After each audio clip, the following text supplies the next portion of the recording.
Hello everyone! So my presentation today is on Sonia Nieto and about culturally responsive teaching. So our questions are based off of the YouTube video that we watched this week as well as the reading that asked about different appropriate questions that we should be asking about, our schools and what is culturally responsive teaching. So for Sonia Nieto, excuse me, our first question was, according to Nieto, what is culturally responsive education?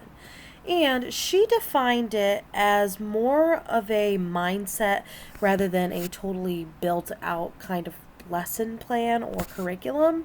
It's just having the right mindset so that you're not being offensive to your students. It understands and respects students' cultures, histories, and other aspects of themselves beyond, what they physically look like or who they are. They're not the representative for their entire culture. It's important to be aware of their culture as to get to know your students. You should do that with anyone, regardless of their background. It's also a way to there's a way to center these histories and these cultures into our curriculum and pedagogy, our different ways of teaching, of being aware. I have students that are from this background, that background. I had students from Yemen last year, and being aware of that is important in your education of them. We need to be aware and engaging in critical self-reflection, which can be really hard. It can be really hard to reflect on yourself when, you're not totally comfortable with everything going on, and, finding that place to be like, okay, I'm not being the best I can be here. I'm not being the best teacher I can be because I'm not aware of my biases and the other things that are affecting my teaching. I'm not honoring the families. I'm not having high expectations for those students just because of their background, which is not right. So it's not very rigid. It's fluid. Every student's different. Every family's different. Every background is different. You need to be sure to keep the education the same throughout. It shouldn't be different just because of a background difference. That was the biggest thing that I found with Nieto. She was like, just because someone has a different background doesn't mean you have to treat them any differently. There's a lot of different backgrounds in our classrooms, and even amongst our Caucasian students, there's different backgrounds, and being aware of that's important. Moving on to our next question, we have, what do teachers need to know? What do we need to know about culturally responsive teaching to be effective teachers? We need to know about ourselves and our own history. We need to be aware of that and, how that may affect our teaching style, how that may affect our biases towards our students. And we do have biases. It's uncomfortable to talk about, but it's true. I mean, we talked about it earlier in the class, how, things are different, but, you need to be aware of that. Needing to be aware of students, who they are, where they come from, different interests they have, their wants, their dreams, everything. Knowing your students is key in the classroom. Again, regardless of background, you should know something really important about your students, each and every one of them, because it tells them you're paying attention, that you're aware, that you care. And I think that's the biggest thing. A lot of students just want to know that somebody cares about them, because some of them don't have people that care about them at home, which is unfortunate, but also a reality for a lot of kids. It's also being aware of the community, especially, our own district community, but also the different communities our students are growing up in, because some communities are super close-knit and super supportive of their students, and being aware of that is important, to know what kind of support they're getting at home for education, for just in general.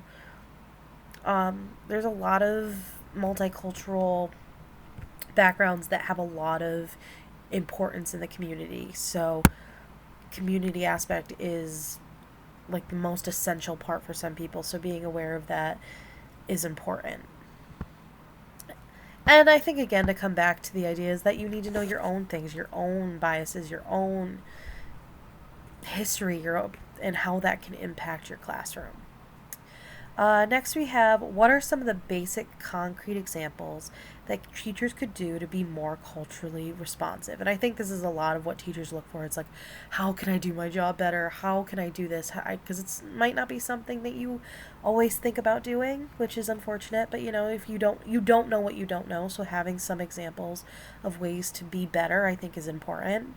So Nieto had to learn to say the name of your students correctly. That should be the first thing you do day one, is making sure that you're being respectful to their names, especially if it's a more cultural name for you that you're not used to. Making that effort to know their names and be active with their names is important. It's the name that was given to them, and for a lot of cultures, a name is very, very important. So you don't want to disrespect that. There was labeling the room with different languages. Some classrooms have 2 or 3 languages. Not many of us have classrooms filled with 17 different languages. So labeling some parts of your room in that common language for them might be a nod to know that you're paying attention and that you're aware and that you're trying to make them comfortable.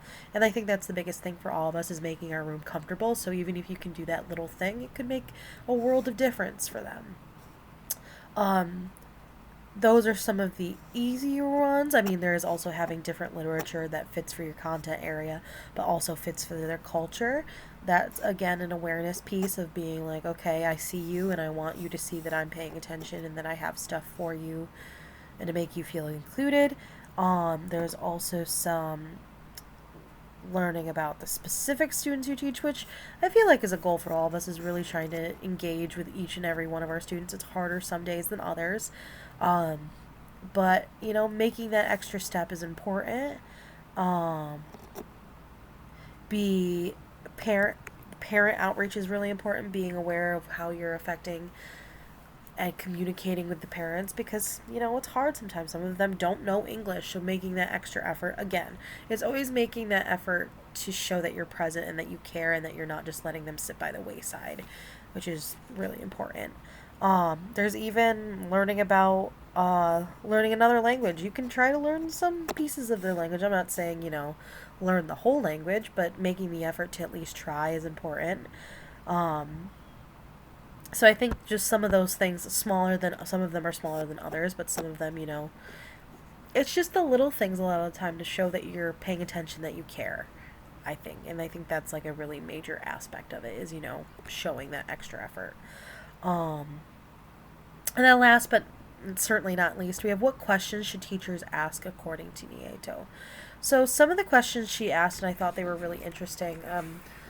The first one that she said was, who's taking calculus? Because calculus is a more difficult course, and for maybe somebody that's more affluent in education. So if you have, in your classroom, in this like calculus higher ed classroom, you only have white students, you're not equally serving your students of color, you're not being culturally responsive. You need to have those different diverse backgrounds in there to be, being honest with yourself and being honest with, with what's going on in your district. It's important to have that diversity and be, present in that. Another question was, which classes meet in the basement? In my own high school that I went to when, I was in high school, all of our language classes were in the basement.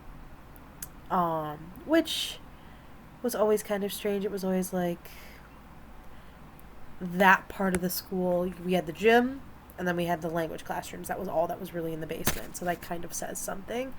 And that was kind of what she was saying, is that if all the classes that are meeting in the basement are students with special needs, or, I think even having all the language classrooms in the basement kind of is a nod to the thought of the languages and all of that. But, it's important that you're not just shoving all of your special needs students or your multicultural students all in the basement, because it kind of shows an air of not wanting them to be seen, which isn't appropriate.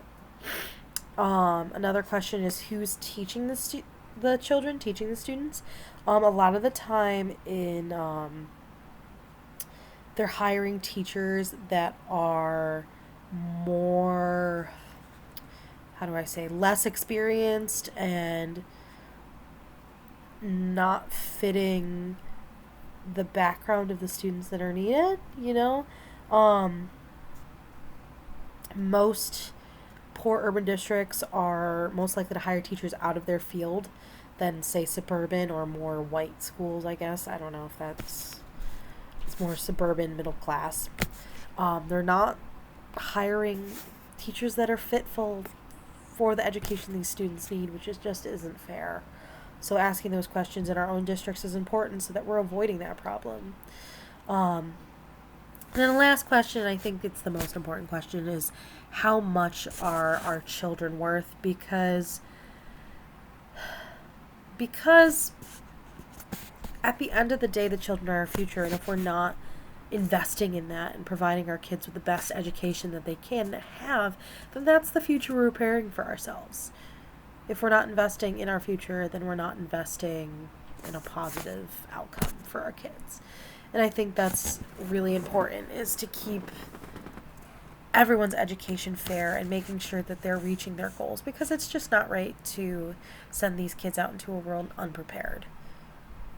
There's a lot of different aspects of the world that are really scary, so not having that is just not right, in my own opinion.